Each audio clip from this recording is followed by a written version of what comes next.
दोस्तों एक electrician theory की क्लास है, फर्स्ट ईयर की क्लास है। इसके पहले मैंने इस चैप्टर के 5 क्लास कंप्लीट करा दिया है। फंडामेंटल ऑफ इलेक्ट्रिसिटी की चैप्टर नंबर 4 है और हम लोग चालक यानी कंडक्टर्स पढ़ लिए हैं। आज पढ़ेंगे अचालक और कल की भी क्लास में अचालक पढ़े थे, कुछ छूट गया तो उसको आज कंप्लीट कर देते हैं कि इंसुलेटर के जो टाइप्स ऑफ इंसुलेटर, कितने प्रकार के इंसुलेटर होते हैं, इन इंसुलेटर को कहाँ यूज करते हैं, सभी क्लास आज ये इंसुलेटर से रिलेटेड खत्म हो जाएगी। फिर अपन पढ़ेंगे सेमीकंडक्टर यानी अर्धचालक क्या होता है, अर्धचालक का यूज कहाँ करते हैं। जिस प्रकार अपन लोग चालक में पढ़े थे, कंडक्टर में पढ़े थे कि चालक को कहाँ यूज किया जाता है, उसी प्रकार हम लोग पढ़ रहे हैं अचालक को कहाँ यूज किया जाता है। फिर उसके बाद हम लोग पढ़ेंगे सेमीकंडक्टर यानी अर्धचालक का यूज कहाँ करते हैं। आइए सबसे पहले आज जो अपन कल छोड़ दिए थे, जो ज्यादा हो रहा था टाइम, तो अपन बोले थे नेक्स्ट क्लास में कराएंगे, तो आज उसी के आगे कराएंगे। इसके पहले हम लोग बेकेलाइट का कल पढ़ाई कर लिए थे। बेकेलाइट क्या होता है, बेकेलाइट जो मटेरियल है इससे क्या बनाया जाता है ये भी बता दिए थे। आज अपन पढ़ते हैं लेथराइट पेपर। लेथराइट पेपर में अपन पढ़ लेते हैं यह विशेष प्रकार का स्लेटी रंग का नमी रोधी कागज होता है। नमी रोधी यानी इसमें नमी का प्रभाव बिल्कुल नहीं पड़ता और इस स्लेटी रंग का होता है, नमी रोधी होता है। यह तेल, ग्रीस आदि से अप्रभावित रहता है। यानी जो लेथराइट पेपर होता है इसमें तेल का प्रभाव नहीं पड़ता, ग्रीस का प्रभाव नहीं पड़ता। इसका उपयोग वैद्युतिक मशीनों की बाइंडिंग में कॉइल एवं आर्मेचर स्लॉट के बीच अचालक परत के रूप में किया जाता है। हम लोग जब बाइंडिंग करते हैं, कॉइल्स फंसाते हैं, तो वहां पे लेथराइट पेपर का ही यूज करते हैं। यह एक विशेष प्रकार का स्लेटी रंग का नमी रोधी कागज होता है। यह तेल, ग्रीस आदि से अप्रभावित रहता है। तेल, ग्रीस से इसमें कोई भी प्रभाव नहीं पड़ता। इसका उपयोग वैद्युतिक मशीनों की बाइंडिंग, जो इलेक्ट्रिकल मशीन उसकी बाइंडिंग कॉइल एवं आर्मेचर स्लॉट के बीच, जब हम लोग इलेक्ट्रिकल बाइंडिंग करते हैं, जो कॉइल फंसाते हैं, तो ये लेथराइट पेपर फंसाते हैं, फिर उसके ऊपर हम लोग कॉइल फंसाते हैं के बीच अचालक परत के रूप में इसका यूज हम लोग करते हैं। ठीक, लेथराइट पेपर का। नेक्स्ट है रेजिन। रेजिन क्या है, यह संश्लेषित पदार्थ होता है जिसका उपयोग बेकेलाइट बनाने में किया जाता है, जिससे अचालक खोल बनाए जाते हैं। क्या, यह संश्लेषित पदार्थ होता है जिसका उपयोग बेकेलाइट बनाने में किया जाता है, जिससे अचालक खोल बनाए जाते हैं। यानी जब अचालक के खोल बनाए जाते हैं, इंसुलेटिंग खोल जब बनाते हैं, ये रेजिन के पदार्थ से बनाते हैं। रेजिन एक मटेरियल है, यह संश्लेषित पदार्थ होता है जिसका उपयोग बेकेलाइट बनाने में हम लोग यूज करते हैं और एक अचालक खोल बनाने में भी यूज किया जाता है। 10वां नंबर है खनिज तेल, मिनरल ऑयल। खनिज तेल की अचालकता उच्च होती है। जो खनिज तेल होते हैं, जो हम लोग खदानों से तेल निकालते हैं, खनिज तेल की जो इंसुलेटिंग पदार्थ है, जो अचालकता है, तो वो हाई होती है। इन्हें पेट्रोलियम से प्राप्त किया जाता है। अधिकतर वनस्पतिक तेलों को ऑक्सीकरण हो जाने से वे अपना अचालकता का गुण खो देते हैं। अतः ट्रांसफार्मर, स्टार्टर अधिक धारा वहन क्षमता वाले स्विच, कैपेसिटर आदि में अचालक के रूप में खनिज तेल पेट्रोलियम से प्राप्त किया जाता है।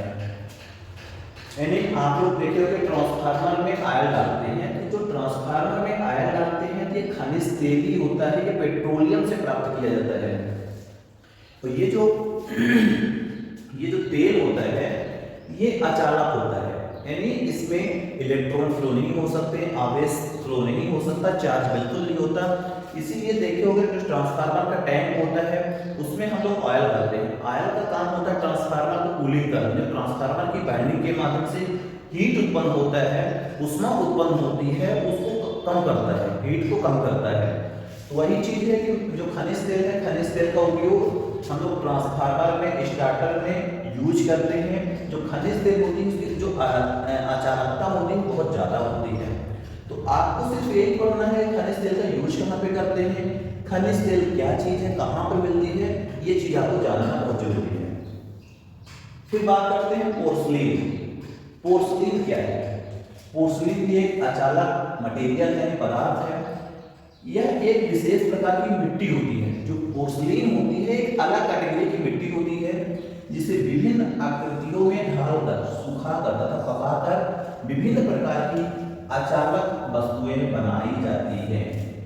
यह एक विशेष प्रकार की मिट्टी होती है और जिसे हम विभिन्न आकृति में ढालकर सुखाकर तथा पकाकर विभिन्न प्रकार की अचालक की वस्तु बनाते हैं। इसका उपयोग ओवरहेड लाइन हेतु अचालक, kitkat, fuse, switch, heating element के लिए प्लेट आदि बनाने में किया जाता है। आप लोग देखे होंगे कि जो पोर्सलीन होता है इसको हम ओवरहेड लाइन है तो जो इंसुलेटर का यूज करते हैं। इंसुलेटर आप लोग देखे होंगे खंभों के ऊपर इंसुलेटर लगे होते हैं। फ्यूज जो पहले किटकैट फ्यूज होते थे जिसको बोलते हैं चीनी मिट्टी के, वो अचालक इसी के होते हैं। पोर्सलीन के फ्यूज पहले बनाए जाते थे, आजकल फ्यूज की जगह हम लोग एमसीबी के यूज करते हैं। हीटिंग एलिमेंट की जो प्लेट होती है वो भी बनाते थे। जैसे आप लोग देखे होंगे आपके पास कॉइल वाला हीटर रहा होगा, जो कॉइल वाला हीटर होता है उसकी जो बेस प्लेट होती है वो पोर्सलीन की बनाई जाती है। तो पोर्सलीन का यूज कहाँ पे करते हैं? इंसुलेटर बनाने में, फ्यूज बनाने में, हीटर के एलिमेंट बनाने, हीटर की बेस प्लेट बनाने के लिए किया जाता है। तो ये जो चीज होती है ये पोर्सलीन से बनाया जाता है। पोर्सलीन भी एक अच्छा अचालक माना जाता है, जिसको आप लोग चीनी मिट्टी बोलते होंगे। चीनी मिट्टी के फ्यूज बनाए जाते थे। पहले चीनी मिट्टी के हम लोग इंसुलेटर देखते थे जो खंभों में लगे होते हैं।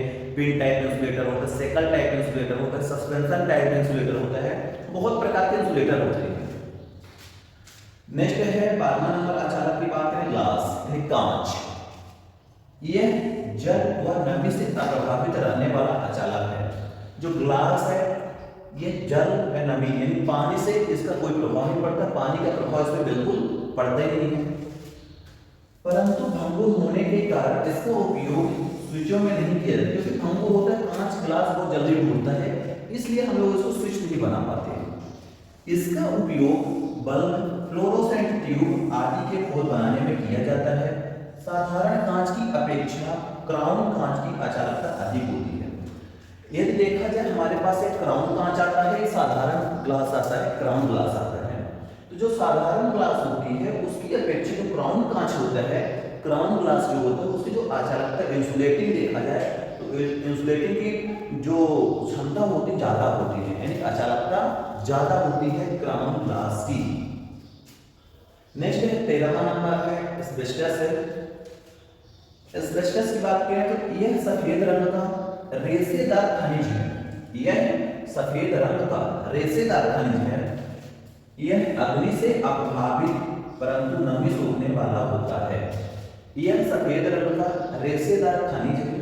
यह आग से अप्रभावित परंतु नमी सोखने वाला होता है, नमी को एब्जॉर्ब करता, सोखता है। इसका उपयोग विद्युत प्रेस, हीटर आदि में अचालक एवं उष्मा अवरोधक के रूप में किया जाता है। यानी जो एस्बेस्टस है इसका उपयोग हम लोग विद्युत प्रेस, हीटर आदि में अचालक एवं उष्मा अवरोधक के रूप में करते हैं। सबसे ज्यादा इसका यूज, यदि आपसे पूछा जाए एस्बेस्टस का यूज कहाँ पे करते हैं, आप बता सकते हो। इलेक्ट्रिक जो प्रेशर होता है, इलेक्ट्रिक प्रेस, आपने आयरन, इलेक्ट्रिक आयरन देखा होगा, हीटर देखा होगा, तो उसकी अचालक एवं उष्मा अवरोधक के रूप में हम लोग यूज करते हैं एस्बेस्टस का। नेक्स्ट है मार्बल।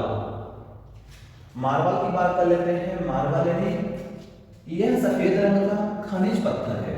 मार्बल सफेद रंग का खनिज पत्थर है जो अज्वलनशील होता है। इसका चूर्ण इमर्सन हीटिंग एलिमेंट में अचालक के रूप में प्रयोग किया जाता है।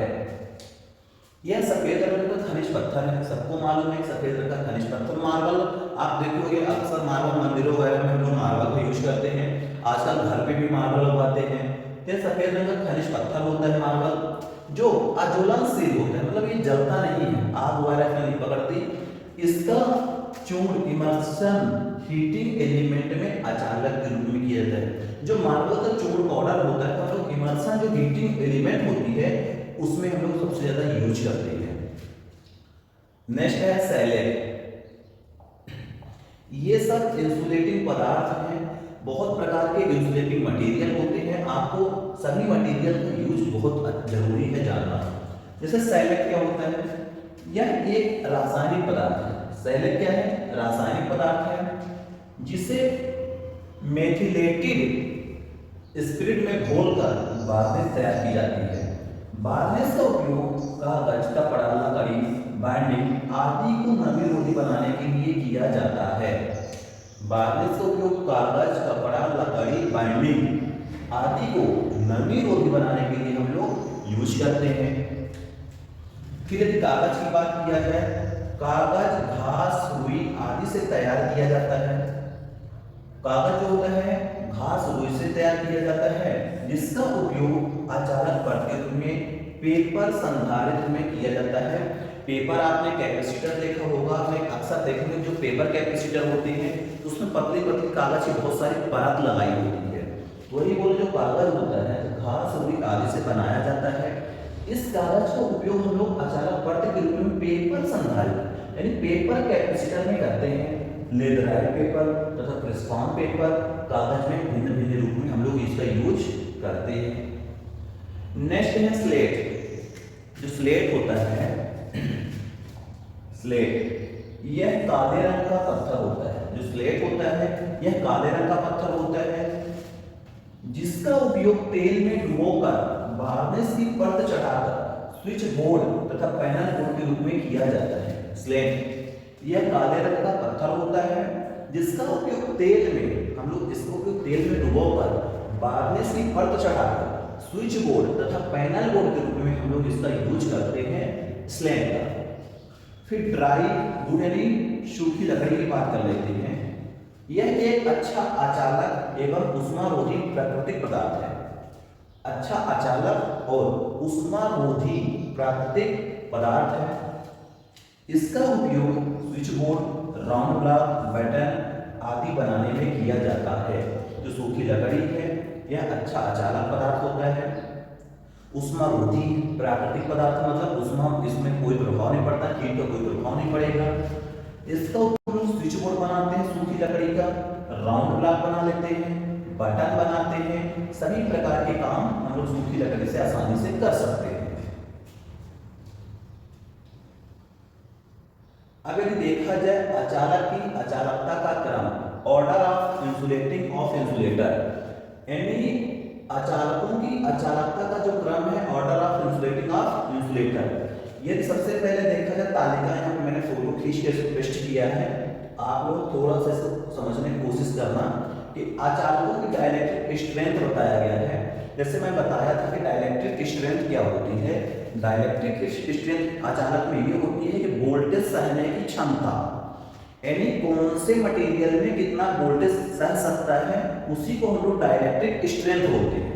अब आ जाओ बात करते हैं तालिका में कि जो पढ़े अब अपन को ये समझना है कौन सा मटेरियल सबसे ज्यादा वोल्टेज सह सकता है, कौन सा मटेरियल सबसे कम वोल्टेज सह सकता है। जैसे फर्स्ट नंबर करते हैं VAR। ब्लैकेनाइज्ड रबर, सबसे पहला इंसुलेटिंग पदार्थ पढ़ाए थे, नाम बताए थे ब्लैकेनाइज्ड रबर जो होती है। इसकी डाइलेक्ट्रिक स्ट्रेंथ की बात करें, डाइलेक्ट्रिक स्ट्रेंथ 30 से 50 किलो वोल्ट प्रति एमएम होती है। क्या किलो वोल्ट प्रति एमएम होती है, किलो वोल्ट प्रति एमएम होती है। फिर दूसरा नंबर इंसुलेटिंग मटेरियल ही है एवोनाइट, इसको बोलते हैं। इसकी जो डाइलेक्ट्रिक स्ट्रेंथ होती है 30 से 40 होती है। अभ्रक एक बहुत अच्छा इंसुलेटिंग मटेरियल है, देख लो इसके 20 से 60 तक डाइलेक्ट्रिक स्ट्रेंथ किलो वोल्ट प्रति एमएम में होता है, 50 40 60। फिर बात कर लेते हैं माइकानाइट की। माइकानाइट की डाइलेक्ट्रिक स्ट्रेंथ 20 से 40 होती है, किलो वोल्ट प्रति एमएम में इसको नापेंगे। बेकेलाइट की बात करें 17 से 21 होती है, क्या डाइलेक्ट्रिक स्ट्रेंथ। साधारण रबर की बात करें, साधारण रबर की 15 से 20 होती है। ये आपको नोट करना है, आपको मालूम होना चाहिए। कभी भी क्वेश्चन पूछ रहता है कि बेकेलाइट की डाइलेक्ट्रिक स्ट्रेंथ कितनी होती है, आप बताइए, आपके पास 3-4 ऑप्शन भर देगा। फिर सातवां नंबर है लेदराइट पेपर। लेदराइट पेपर की जो डाइलेक्ट्रिक स्ट्रेंथ होगी 12 से 17 होती है। रेजिन की बात करें तो 12 से 14 होती है। खनिज तेल की बात करें, खनिज तेल की 10 से 16 होती है। पोर्सलिन की बात करें, पोर्सलिन की 8 से 12 होती है। क्राउन कांच की बात करें, अभी मैंने बताया भी था, साधारण कांच होता है, क्राउन कांच होता है। क्राउन कांच की डाइलेक्ट्रिक स्ट्रेंथ 8 से 12 होती है। साधारण रबर की 4 से 6 होती है। डाइलेक्ट्रिक स्ट्रेंथ की मैं बात कर रहा हूँ। एस्बेस्टस की बात करें, एस्बेस्टस 4 से 6 होती है। मार्बल की बात करें, मार्बल एक पत्थर होता है, मार्बल की डाइलेक्ट्रिक जो स्ट्रेंथ होती है 2 से 6 होती है। बार्निश की बात करें, सेलेक्ट की 2 से 3 होती है। कागज की बात करें, डाइलेक्ट्रिक स्ट्रेंथ 1 से 10 के बीच होती है। स्लेट की बात करें, डाइलेक्ट्रिक स्ट्रेंथ 1 से 2 होती है। यदि सूखी लकड़ी की बात करें 0.4 से 0.6 किलोवाट प्रति mm में होती है। ठीक, ये लिस्ट है, तालिका है। टोटल मटेरियल 18 दिखाए गए हैं।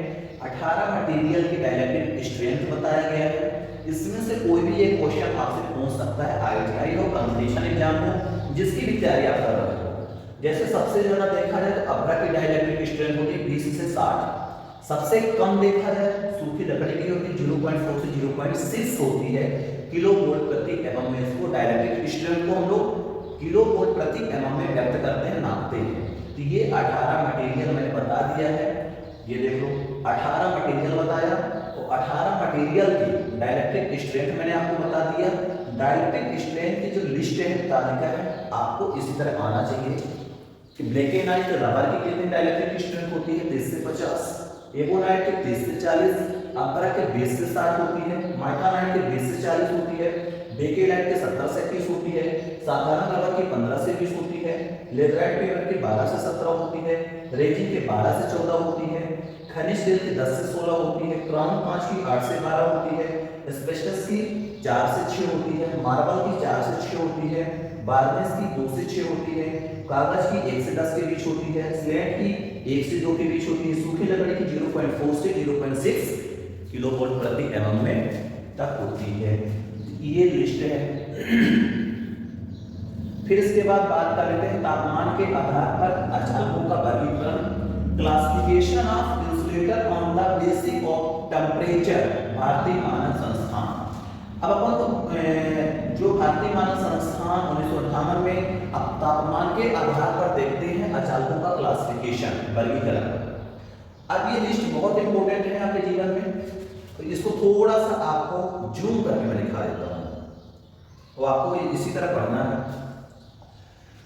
तापमान के अनुसार अचालकों का क्लासिफिकेशन यहाँ पे दिया है। अधिकतम सुरक्षित तापमान दिया गया है, फिर वर्ग बताया गया है, क्रमांक बताया गया है, अचालक मटेरियल बताया गया है। अब आपको यहाँ पे सीरियल नंबर 1 2 3 4 5 6 7 बताया गया है, मगर जो वर्ग है इसी को आपको याद करना है। यदि देखा जाए वायु वर्ग की अधिकतम सुरक्षित तापमान 90 डिग्री सेंटीग्रेड होता है। इसमें जो अचालक पदार्थ आते हैं, सूत आता है, रेशम आता है, सामान्य कागज आता है। बाई को होता है अधिकतम सुरक्षित तापमान 90 डिग्री सेंटीग्रेड। इसमें अचालक पदार्थ सूत, रेशम, सामान्य कागज आता है। बाई के बाद एक आता है, इसका जो टेम्परेचर है तो 105 डिग्री सेंटीग्रेड होता है। इसमें सूत आता है, रेशम आता है, तेल आता है, बीघा कागज इसमें आता है। बाई ई की बात करें 120 सेंटीग्रेड होता है। इसमें लेटराइट पेपर आता है, एम्पायर क्लॉथ आता है, फाइबर इंसुलेटिंग मटेरियल आता है। ठीक, फिर इसके बाद बी नंबर की बात करें, वर्ग बी की 130 डिग्री सेंटीग्रेड होता है। इसमें अभ्रक आता है, फाइबर ग्लास आता है, एस्बेस्टस आता है। यानी ये अभ्रक जो है 130 सेंटीग्रेड पर जलने लगेगा या गलेगा। फाइबर ग्लास की बात करें, एस्बेस्टस की बात करें 130 सेंटीग्रेड तक इसमें कोई दिक्कत नहीं लगेगी, उसके ऊपर ये खराब होगा। एफ की बात करते हैं, यहाँ में 155 सेंटीग्रेड तक आता है। इसमें भी अभ्रक आता है, फाइबर ग्लास आता है, एस्बेस्टस आता है। एच की बात करें, एच क्लास की, एच वर्ग की, इसमें 180 सेंटीग्रेड होता है, इलास्टोमर आता है, अभ्रक आता है, फाइबर ग्लास आता है, एस्बेस्टस के मिश्रण से बने पदार्थ आते हैं। यदि क्लास सी की बात करें यानी वर्ग बी की, यहाँ पे 200 220 250 सेंटीग्रेड तक इसका टेम्परेचर होता है। 200 से 250 सेंटीग्रेड तक टेम्परेचर होता है। इसमें अभ्रक आता है, चीनी मिट्टी आती है, कागज आता है, क्वार्टर जाते हैं तथा इनसे बने पदार्थ आते हैं। ये जो Y A E B F H C आपको कैसे पढ़ना है, Y A E B F H C. Y के टेम्परेचर 105, ई ए का टेम्परेचर 100 नहीं, बाई के टेम्परेचर 90 डिग्री, ए का टेम्परेचर 105, ई का टेम्परेचर 120, बी का टेम्परेचर 130, एफ का टेम्परेचर 155, एच का टेम्परेचर 180, सी का टेम्परेचर 200 से 250। यानी Y A E B F H C जो होता है तो बाई का 90 डिग्री, बाई के बाद ए आता है, ए का 105, फिर ई का 120, फिर एफ का 155, फिर एच का 180, फिर सी का 200 से 250 डिग्री टेम्परेचर होता है। अब टेम्परेचर के बाद अपन को देखना है कौन सी क्लास में कौन सा मटेरियल आ रहा है। जैसे बाई क्लास में 90 सेंटीग्रेड पर सूत, रेशम, सामान्य कागज जल जाएंगे। ए क्लास में देखा जाए 105 डिग्री पर सूत, रेशम, तेल में भीगा कागज जलेंगे। ई क्लास में देखा जाए 120 में लेदराइट पेपर आ जाता है, एम्पायर क्लॉथ होता है, फाइबर आता है, फिर 120 डिग्री सेंटीग्रेड पर ये जलने लगेंगे। ये अचानक पदार्थ है, तापमान हो रहा है और ये बल बताया गया। आपको मालूम होना चाहिए कि सबसे ज्यादा टेम्परेचर पर कौन जलेगा, अभ्रक, चीनी मिट्टी, कागज, वाटर हो गए। सबसे कम टेम्परेचर पर सूत, रेशम, सामान्य कागज जलने लगते हैं। ठीक, अब अपन लोग फिर इम्पोर्टेंट पॉइंट बिंदु हैं जिसको अपन सोच रहे हैं कल देखते हैं, क्योंकि इसको समझाने में टाइम लगेगा, ज़्यादा लंबा क्लास भी हो जाएगा। ठीक, तो आज अपन यहीं तक पढ़ते हैं, इसके बाद पढ़ते हैं कल। यहाँ तक आप लोग नोट्स कर लो, बहुत अच्छी चीजें हैं, आपके आगे बहुत जगह पूछी जाएंगी। अब अपना चालक हो गया, अचालक हो गया, थोड़ा सा अर्धचालक बचा हुआ है, उसको भी कंप्लीट कर लेंगे और इम्पोर्टेंट पॉइंट जो दिया गया है उसको भी कल हम लोग कवर कर लेंगे। मिलते हैं नेक्स्ट वीडियो पे। जय हिंद, जय भारत।